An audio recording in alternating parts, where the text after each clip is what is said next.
Dan Larson here, and I'm at the photo booth with a follow-up to our recently posted Top 10 Best Action Figures of 2017 video. This is 11 through 20. The reality is that I like pretty much everything I bought this year, and the difference between ranks is practically negligible. It was hard enough to rank 1 through 10. For 11 through 20, I'm not putting them in any particular order.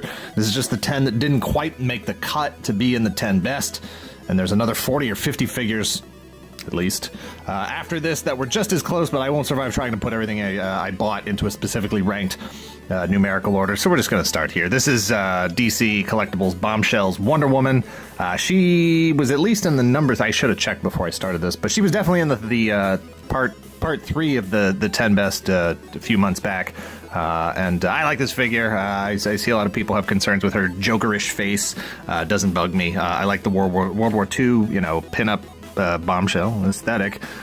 We definitely did a review on this one. I like it a lot. She's got alternate hands. She comes with a big honkin' pipe wrench to club things with, and then she's also got this cinder block with a ball and chain, and that can be busted apart here with the thing. I dig it. I like Wonder Woman. Obviously, it was a big year for Wonder Woman, and I really like this figure. The sculpting is incredible. The detail is fantastic. She's got a lot of great articulation. One of my favorites. I'm going to slide her back here. We've also got Cyclops. 2 different Cyclopses hit this year. 2 nice updates. We had the Jim Lee update, and then we've also got this classic. This is my Cyclops. I grew up in the 80s when Cyclops... I got into the X-Men before X Factor started, so for me, see if we can get this belt in place. My Cyclops is the one that was still just kind of hanging around the X-Men, didn't really know what he was doing, where he was going. He and Storm were going back and forth as far as who was leading the X-Men until Storm finally beat him and took leadership and all that stuff. But I always liked the regular Marvel Legends version of this figure and thought it was fine until this came out, and then I looked at the 2 and said, holy crap, that figure is not hasn't held up well. I still have it, didn't get rid of it, but I'm really glad this got done this year. This was part of the Cyclops and Dark Phoenix 2-pack Toys R Us exclusive. Great set, had a couple of good updates to the Jean Grey head there that you could put on the other Jean Grey figure, but I'm really glad this one came out. This is my key Cyclops. I've also got Ms. Marvel, Kamala Khan. Great figure. Very happy this one came out. And, you know, I didn't even realize. I haven't been doing a very good job with my all-new, all-different Avengers. I still need Miles Morales. I've got the Vision. I think the Tony Stark is just coming out now. The Iron Man. I have Jane Foster, Thor. Honestly, I don't even remember who's on the team. So first I got to check, see who's on the team, see who I have, see who I need, but I know she's there. I know I've got her, so that's cool. This is just a great figure. I love the smaller scale. We've got a video of her. The print on her dress looks great. Face looks great. Everything looks great. I don't love her big stretchy hands. I think it's great that they put them in there, but I prefer to just display her with the regular fists.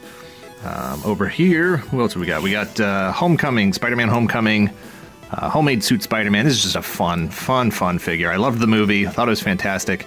If you already saw our other video, you obviously seen that I like the Michael Keaton. Well, it's not even really, I mean, there's no Michael Keaton head, but I liked the Vulture figure a lot with the Build-A-Wings.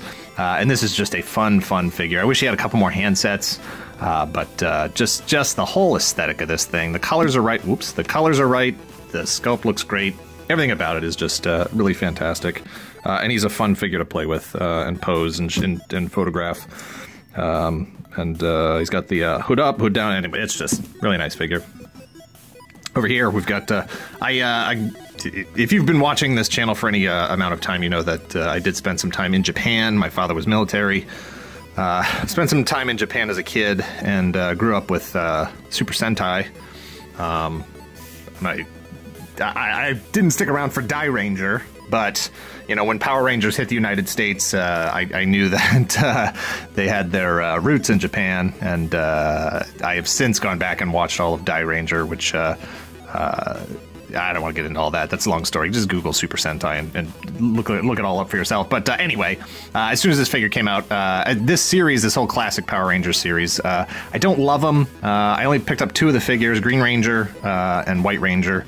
And that's because they both have the armor that covers up their super huge, giant superhero muscles, which I think really just ruins the whole aesthetic. of the Sentai, the Power Rangers figures. They're supposed to be teenagers. You know, they are super suits, but it's always been a problem with Power Rangers figures. They've always wanted to appeal to the U.S. market by competing with superhero action figures. So they always put giant ripped muscles on them and six-pack abs, and the proportions are all wonky. And like, I just, you know, his figure is too tall. His head is too small.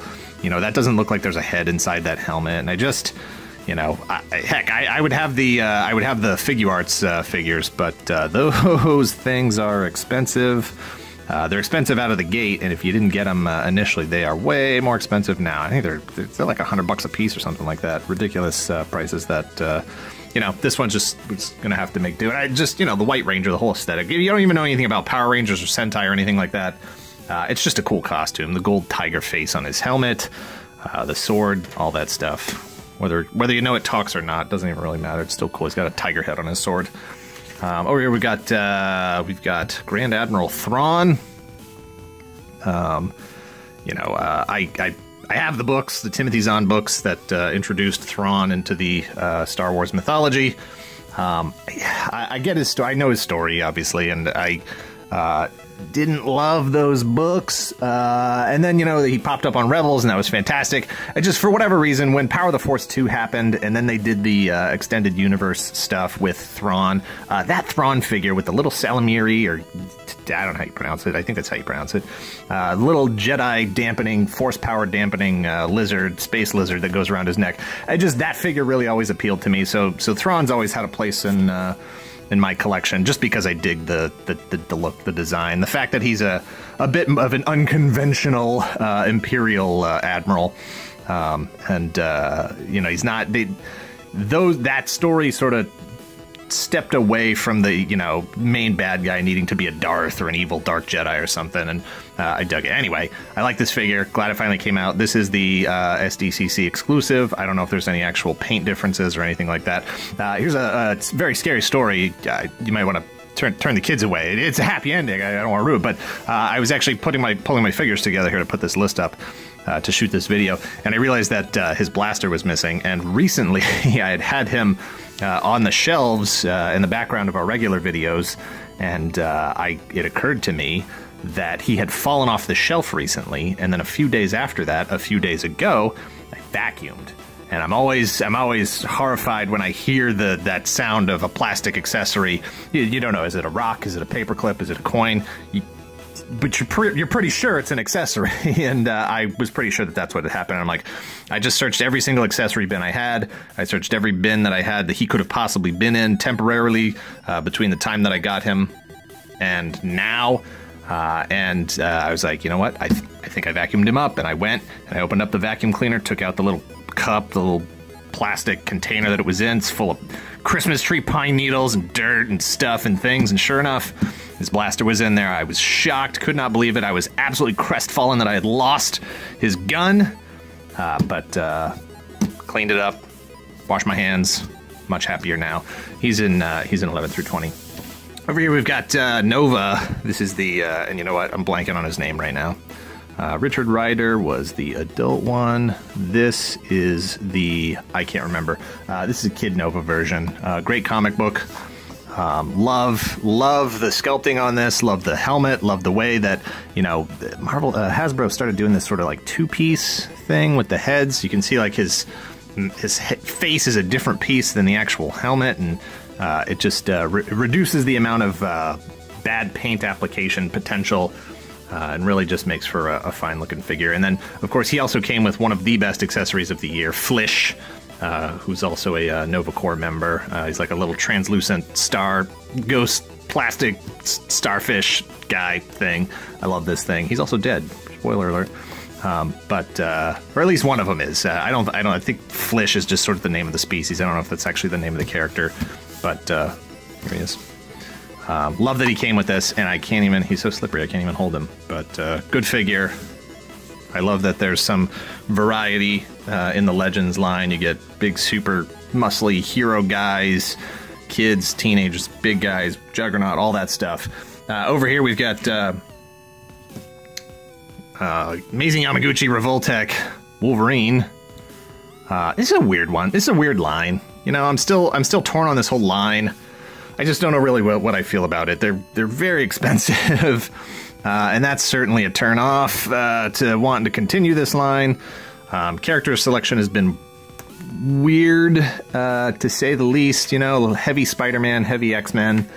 You know, started with Deadpool. I don't know, it's weird.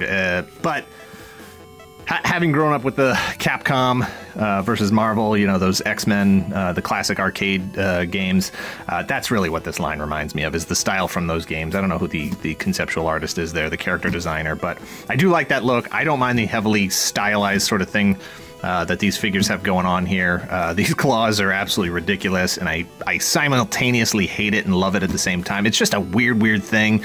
The gaps in the joints here and whatever, it's just the shiny metallic, you know, sort of paint application. There's so much that pulls you in and then so much that repulses you, and you just, you know, they're hard to pose, but they're fun to pose, and you can't get them in just regular standing, relaxed positions, and I don't know, you know, it's one of those things where I feel like each time a figure comes out, the line gets stronger, but at the same time, I have the same complaints, same concerns, same, you know, so I don't know where I'm going with that line. I might stick with it, I might not. I definitely, you know, I got Magneto, and he's good and all, but the cape is a mess, and I'll get Cap. I've got him pre-ordered, but after that, it's really going to be character by character. I'm not getting Carnage. I'm not backtracking for Spider-Gwen.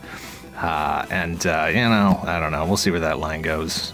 But he's here. And then over here, we've got Boss Fight Studios.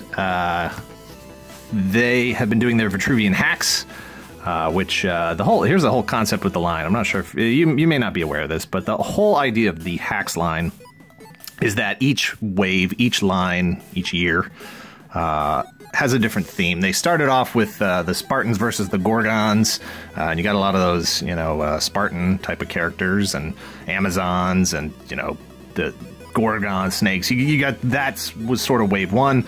Wave 2, and this is not their specific waves, I'm just referring to series, I don't know what they're calling them, but second batch is fantasy. So we've got knights and orcs, and wizards and elves and cave elves and stuff like that. After that, I believe, is the sci-fi future, and I'm not 100% sure what comes after that. But the whole idea is that the whole line is interchangeable. Parts can be shared, parts can be moved around, arms, legs, hands, feet, torsos, heads, everything can be switched around. And they're also developing a comic book that is going to tell the story of several of these characters traveling through time, becoming a team, fighting against evil, that sort of thing. So there's a lot going on there, and it's really, you know, most of the 3 3/4 inch stuff in toys right now is you've got Hasbro doing the 5 POA Star Wars stuff. I think they're supposed to be doing 3 3/4 inch Black Series. I'm not sure. I can't remember if Walmart's actually going to be doing those or carrying those or what.